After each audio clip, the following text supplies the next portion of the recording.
Hi guys, it's Bear for the Bear Truth, here in my home, physically distancing again. So, I've been asked to do a topic today, or rather deal with certain parts of information by a friend of mine. Him and his partner are both vulnerable. They are susceptible to this virus, and if they got it, there would be horrible complications. So they're self-isolating. And they've asked me he has asked me to cover some real realities and some practicalities of what this virus actually means, to try and counter the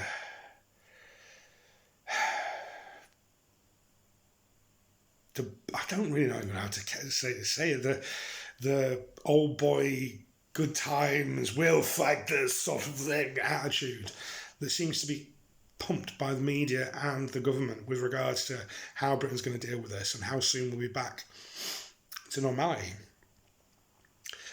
Actually, that's a good word to start with, normality. Everything that we have known is going to change.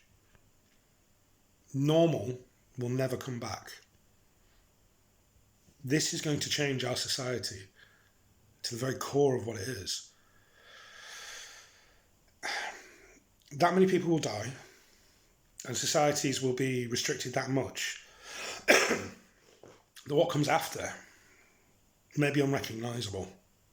Now, I've said this before, but I think it needs to be said again and again and again. The longer this goes on, the more the way that we live our lives will change, and the more that people's minds and attitudes are going to start to change. So let's look at this virus. Once it's been identified, as far as we know, within a 2-week period, it mutated. And that mutation was from animal to human transmission to human transmission. So that means the disease was able to change its own structure to be able to pass between us within our genome and within us as a species and an organism. We now know that it's mutated at least once since then. And I've said this before, it's a slippery virus. That is actually a technical term. It basically means a virus that can change form. It can rapidly mutate. And that's what we're fighting against here. Now, the whole novel thing as well, what that basically means is that there is no known immunological response. It's not from us as a species. Comparing to the flu or any other viral disease is nonsensical, simply because we don't know what the disease is going to do. It's here, it's new, it's novel, it's a brand new threat to us as an organism. And we need to view it as that, as a threat. It's so unknown. I mean, the R0 number is currently being discussed, which is a very scary thing. For those that don't know what R0 is, R is the reproductive rate and 0 is the number. This is how quickly it can reproduce and then be passed on, how many people you will infect. So currently they're looking at, the peer-reviewed journal I read this morning from China was 2.28. So you infect 2.2 people. But they're talking potentially of doubling that. So it's not 2 to 3, it's 4 to 6. That in itself might betoken a change in the virus's structure. It might be that we've just underpredicted. They might not actually change it. The original might be right. So they're still trying to figure out how many people can get infected from one person that's infected. We still don't know enough about this disease. I think, as I've said it before, we don't know if catching the disease confers immunity to the same disease. Look at flu. We get flu again and again and again. But luckily, we've had flu inside the human genome and ours as a species for a long time. It's not novel. We can fight it off, even though we feel like crap. Very few of us succumb to it. With COVID-19, it leads to horrendous respiratory complications, usually pneumonia. And this is the danger, is that somebody could, if it doesn't confer immunity, you get it, you're fine, you recover, you go out, you get it again, your immune system's already weakened, and that's when the complications may arise. And I will stress, I'm not a medical professional, I'm not an epidemiologist. This is from information I'm taking from the WHO, from medical journals, and from people who actually have the scientific basis to be able to deal with this disease. That is what I really suggest you do as well. I cannot stress this enough. Don't listen to the government. Go to the WHO. Well, listen to the government when they actually give you good advice, but listen to find out what they're not doing or doing in regards to this. Go to the WHO. There's a great segment on their website dealing with how the public should deal with this. NHS and 111, they're great as well, though I feel that the problem with the NHS and 111 is the leadership that is dictating how they work. So, let's look at the lockdown now.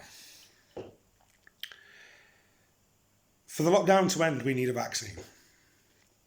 And the minimum amount of time, and this is from a scientific basis in the community, is probably 12 months. There is a vaccine going into testing in America, but that's because they've skipped the animal testing phase of it, which is another story and something I'm not sure I agree with, but in these uncertain times, who knows? So,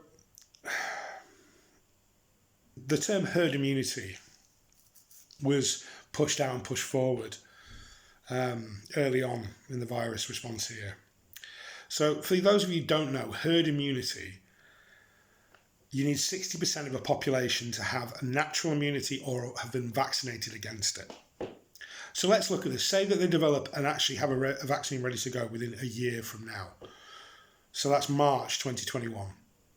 You then have to produce 47 million doses of that vaccine, spread that vaccine across the country, and then immunise that part of the population. That's just the minimum, 60%, to get the herd immunity. But we're not an isolated country. We need to vaccinate 60% of the world. That is 4.7 billion people. We need to make 4.7 billion doses of this vaccine, if and when it does develop, to be able to actually assure and ensure that we do not get right back here within 6 months after us breaking the lockdown globally, or even on a regional and country-based level. When you start to think of the figures involved and stop looking at us as an isolated part of the planet, we are interconnected. Our very nature of our economy and our culture is global.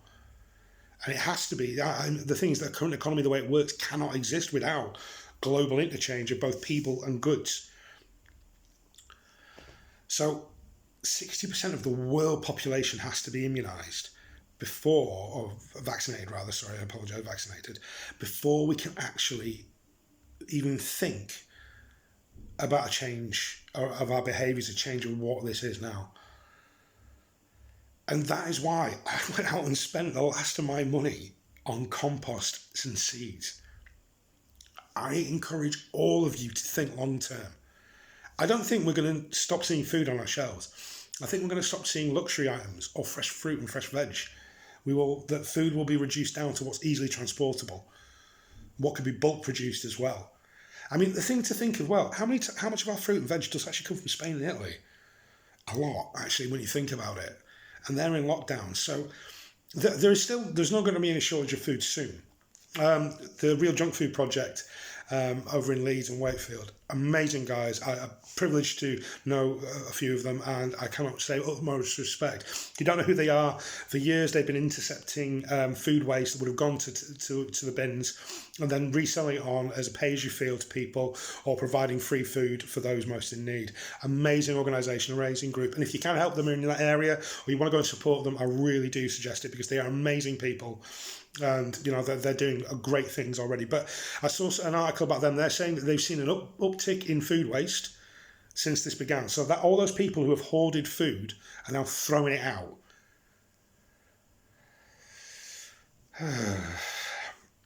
And then also on top of that they're actually seeing an increase in food donations that they've been able to get, because wholesale food producers, people who produce for the commercial industry, so restaurants, pubs, clubs, that sort of thing, they are now with massive amounts of stock. So that food is out there. That food is still in the supply chain. But that's in the immediacy, and that's in the next 6 months. I worry that realistically we're going to start to see a much more of a change in the food that is available. Luxury items are going to go. And so I'm not suggesting panic buying either, really not. You know, I panic bought compost. There's a couple hundred sacks on a pallet. I can carry 6 in one go.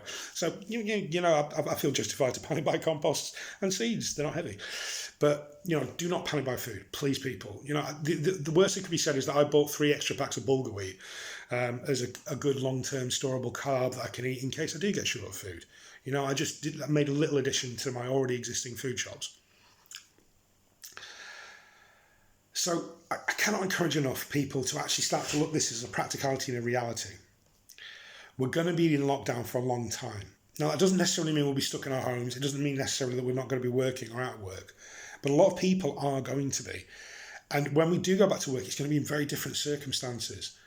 And they keep talking about, you know, like businesses need to innovate and get people at home. There are a lot of people who just don't have those skills or the type of job who can do that. So we're going to start seeing a lot of changes to our society in that respect. And that is going to affect people. And so we need to look into creating better social response networks locally. We need to look into, I mean, the thing is that there are amazing groups already out there. You know, I'm just speaking what's on my mind here. You know, I'm not trying to deride those groups that are already out there and doing fantastic work. But we need to look at this. I mean, like on my street, I've had up in my window, I'll show you. Ta-da. Since yesterday, a cheery little notice asking people if they want to start doing a food cooperative. I've been laughed at once. And I've tried talking to neighbours and they're just like, I'm going to keep chipping away at that one. But people are, and the thing is, I can't blame people. I really can't in many ways. I can blame them going out, but people not seeing this as anything to go with the long term is that I suppose it's unprecedented circumstances. People have never had to live through anything like this. You know, even the older generation who lived through the war, this is still different to that. But I think that mentality of the rationing and shortages, and this isn't me just saying this, by the way. They are food production experts who have contacted the government saying that this is potentially going to happen, and it may happen sooner than you think. So I just want people to be prepared for the long haul. This isn't going to go away. So I'll just recap what I've said. So, a novel virus that can mutate rapidly. It's within us. We have little knowledge about it, but we are working to deal with a vaccine. And I have every faith the WHO and other organisations will find a vaccine. I believe that we have that ability. We are amazing as a species in that respect. Our scientific endeavour has never ceases to awe me and to give me hope for humanity. But it's going to take months, potentially a year, potentially a couple of years minimum to produce a vaccine. And that's just to produce and create the vaccine. Then you have manufacturing base, distribution, and then dissemination to the population. Even if they've got the vaccine, it's going to be months after that until it'll be out. And then and only then, when 60% of the world population, 4.7 billion people, 4.7 billion have been vaccinated, then society is back open for business. So, quite a downbeat one on this one, but as I say, I think these things needed to be said. I think people need to be aware of what we are getting into. And this is why I say that society is going to change in ways that we've never foreseen. And we just don't know what the final outcome.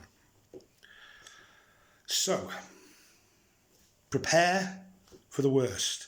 Actually, I'll go for my unofficial family motto. I came up with it and trying to get my family to adopt it. Plan for shit, but pray for roses. Currently, I haven't found roses, but I plan for a lot of shit. Get ready. I might be wrong, and I genuinely hope I am.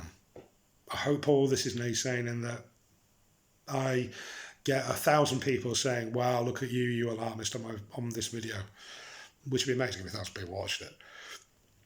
And I really hope I do. I hope I get accused of that and I will happily hold my hands up. But I don't think I am. And the World Health Organization and other professionals don't think I am either, because I base my opinion on theirs. So prep, get ready for the long ride. Stay safe. Show kindness and compassion.